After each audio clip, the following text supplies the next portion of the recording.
Fala galera, boa noite, bom dia, boa tarde. Eu sou o Geraldo Maciel Eu sou o Lucão. e essa é a playlist infinita, falando hoje aqui de um filme brasileiro chamado Cabras da Peste.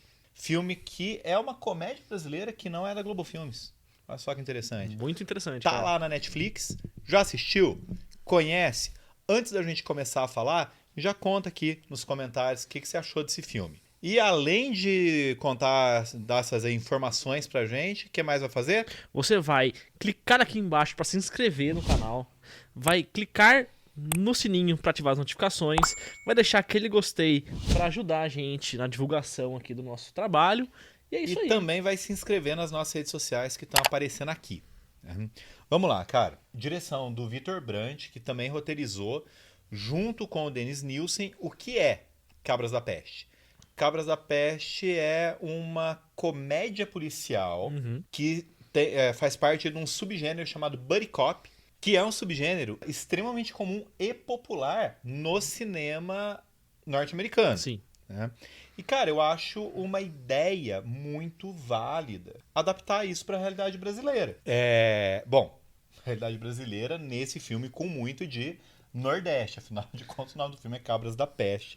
Eu acho que dá pra gente esperar isso. Sim. Né? Filme protagonizado pelo Edmilson Filho, que é o cara que fez Cine Hollywood, que é um filme muito bacana. E que depois tem Cine Hollywood 2, e virou série também, ou minissérie na Globo. Ele protagonizou também o Shaolin do Sertão, porque não sei se você sabe, mas ele realmente é lutador de artes marciais. Eu percebi no filme ali que não tinha muito dublê para cenas que ele fazia. Não, ele luta mesmo. Não que ele seja faixa preta em todas aquelas artes que ele falou no filme. Mas ele luta, então ele tenta pôr um negocinho desse nos filmes dele sempre. Né? E é legal porque a gente não vê isso no Brasil em lugar nenhum. Sim. Eu acho legal aproveitar esse tipo de coisa, mas com a brasilidade ali que é importante, né? E o outro protagonista do filme é o nosso queridíssimo Matheus Nachtergaele, que desde que ele estreou no cinema, cara, lá em 1997 com Que é Ex-Companheiro, ele já fez tudo quanto é tipo de personagem. Isso é verdade, cara. Dando aqui a premissa do filme, como a gente sempre faz, né? A gente tem o Edmilson Filho, que é um policial na cidade de Guaramobim, lá no Ceará, que se chama Cara, Bruce Willis Nonato. a hora que apareceu o nome dele na tela, eu tava risada, cara. Com 2 minutos de filme, eu soltei a primeira gargalhada. É isso. Porque eles fazem esse recurso que tem sido muito usado ultimamente para dar um dinamismo ali, de colocar o nome na tela, esse tipo de coisa. Aí eu... Puta merda, Bruce Willis Nonato. Eu não mereço isso. Bom, e aí, o Bruce Willis é uma palavra só, né? Ele recebe uma incumbência ali, porque ele é um policial que se acha extremamente competente e tal, mas não é exatamente isso. Não, e ele é um policial que quer ser, tipo, combater os crimes numa cidade que quase não tem nada, né? Exatamente, Uma cidade não tem pequenininha. crime lá, né? A primeira perseguição dele é extremamente engraçado, do cara fugindo lá com o ventilador na mão, né? Bom, mas enfim, ele recebe a incumbência de cuidar da cabra Celestina. E, bom, o filme é uma comédia de erro, gente. Então, vai dando coisa errada atrás de coisa errada. E a primeira coisa errada que dá é, obviamente, ele perder a cabra. O problema é que ele perde a cabra que entra num caminhão para São Paulo. Ou seja, a coisa ficou complicada demais, né? Já ali nesse começo, a gente consegue relacionar o filme com a música Jumento Celestino, dos Mamonas Assassinas, que é, apesar deles contarem a história de um cara que vem da Bahia pra São Paulo, Jumento Celestino com a cabra Celestino e tudo mais. Gente, a gente vai deixar aqui no primeiro comentário fixado o link para a nossa playlist no Spotify, tá? Que a gente monta todo o programa. Só tem música boa lá. E agora vai ter essa.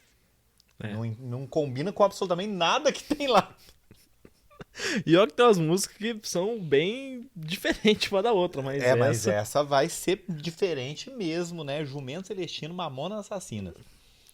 Mas como o filme é de comédia e basicamente eles eram uma banda de comédia, então Exatamente. é muito fácil de você relacionar as duas coisas. Então vamos lá. Por um lado a gente tem o Bruce Willis e do outro lado a gente tem o Trindade, que é o policial vivido pelo Matheus Nastergaile, que está em São Paulo. E ele também recebe uma incumbência, que é participar de uma transação ali de drogas infiltrado. Só que ele é o policial de escritório, ele não é o policial de rua. E aí ele faz uma lambança lá, dá tudo errado, e o parceiro dele, que estava lá na negociação junto com ele, acaba sendo morto numa cena de morte também, completamente despirocada, né? E aí dá tudo errado pra gente ter essa história de dois policiais completamente idiotas. Tem uma música do Chico Buarque que tá nesse disco aqui, ó, que é o disco do Chico Buarque, chama Chico Buarque. Esse disco aqui, gente, 1978, é uma das grandes obras aqui do Chico Buarque. Tem uma canção aqui chamada Até o Fim, que inclusive é uma música em que ele faz uma relação intertextual com o poema de Sete Faces, do Carlos Drummond de Andrade. Só que basicamente é a história de um cara que veio de Quixeramobim, ou seja, um cearense também, para quem dá tudo errado, né? Já de saída, minha estrada entortou, mas vou até o fim. É isso, cara. Esses dois policiais aqui só se metem em enrascada porque realmente dá tudo errado. A ideia é boa. Eu gostei muito da ideia de fazer um buddy cop brasileiro, mas descamba completamente em determinado momento. Por quê? Porque absolutamente tudo é motivo pra piada no filme. Tudo. Não tem um descanso ali do humor. É tipo, Não. piada atrás de piada, E atrás aí de eles piada. colocam algumas caras conhecidas, como a Letícia Lima, que era do Porta dos Fundos, o Leandro Ramos, né, que é da TV Quase lá, Choque de Cultura e tal, o Falcão, que é aquele cantor de música que é brega e é satírica ali ao mesmo tempo, né? Então o que acontece? É tudo muito exagerado, ele exagera na caricatura, né? Fazendo com que não haja, como você falou, não tem o descanso, não tem o respiro, né? Esse gênero, buddy cop, ele é um gênero naturalmente engraçado. Ele sempre tem essa tendência para comédia. Se você pensar num dos primeiros filmes grandes desse gênero, que é o Máquina Mortífera, A Hora do Rush, o Bad Boys, e um dos mais legais, assim, que é um filme recente, um dos mais legais, chama Dois Caras Legais. Que é com o Russell Crowe e o cara que eu não gosto, o Ryan Gosling, né? Eu sabia que você ia fazer um comentário sobre não gostar do Ryan Gosling. Mas enfim. eu tô me afeiçoando um pouquinho mais a ele depois de que eu assisti La La Land. Cara, você assistiu lá a gente há uns 2 anos já. E você tá se afeiçoando até agora e não se afeiçoou ainda. É porque eu tenho esse. Eu tenho que criar um vínculo com ele primeiro. Você demora pra criar vínculos pro jeito, então, né? Com quem eu não gosto, sim. Ah, tá. Então vamos lá, vamos voltar aqui e parar de falar besteira. Então, assim, cara, funciona. Esse tipo de comédia não é muito difícil de funcionar. Só que funciona a partir do momento em que há diferenças entre os dois policiais. Não necessariamente aquela bobagem de filme policial trouxa, que é o policial bom e o policial ruim, que também é satirizado no Cabras da Peste, né? Mas não é necessariamente isso, mas você tem que entender que cada personagem tem ali a sua personalidade, as suas características. Às vezes é um policial mais sério, um policial mais descolado.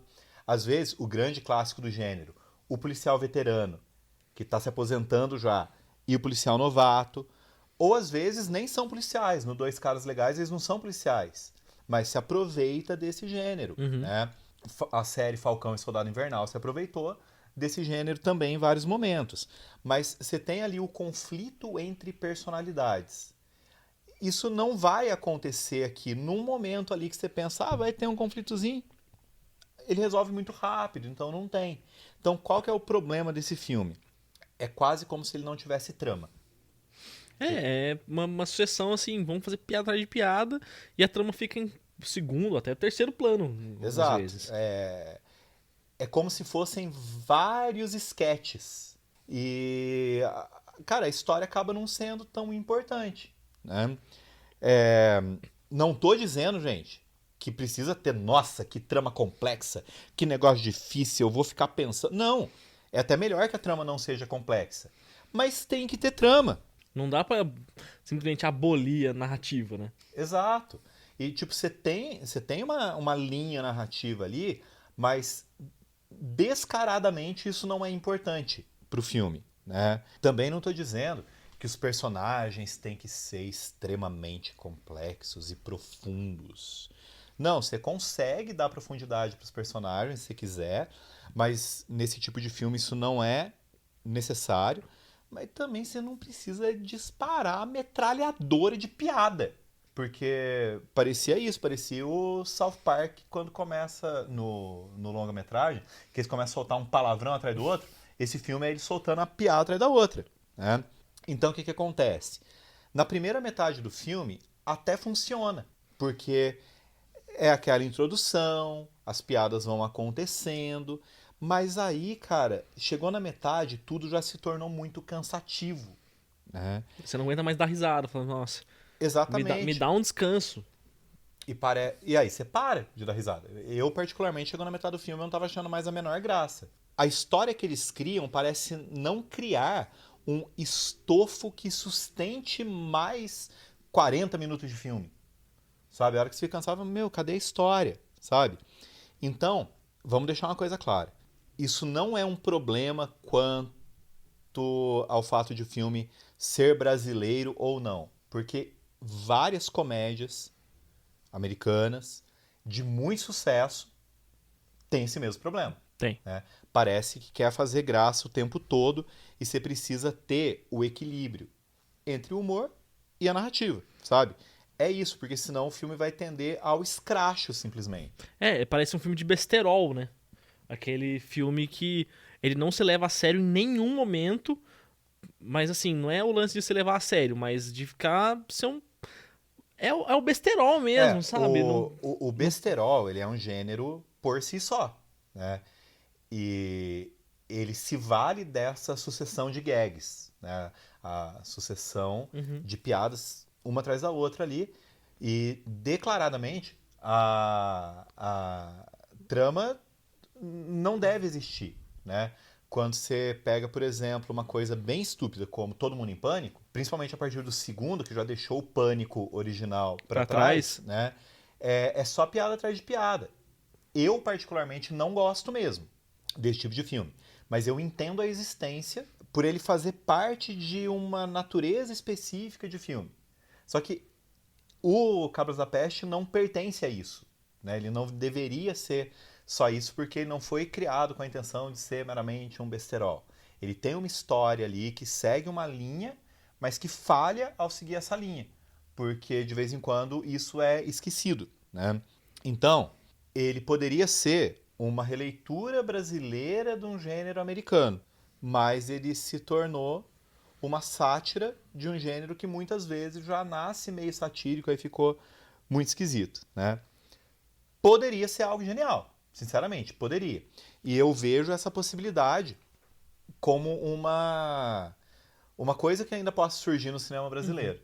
O cinema brasileiro tem gente muito criativa e fazer um buddy cop, seja no Nordeste ou seja em outra realidade aqui do Brasil, que são várias, me parece ser uma coisa muito interessante.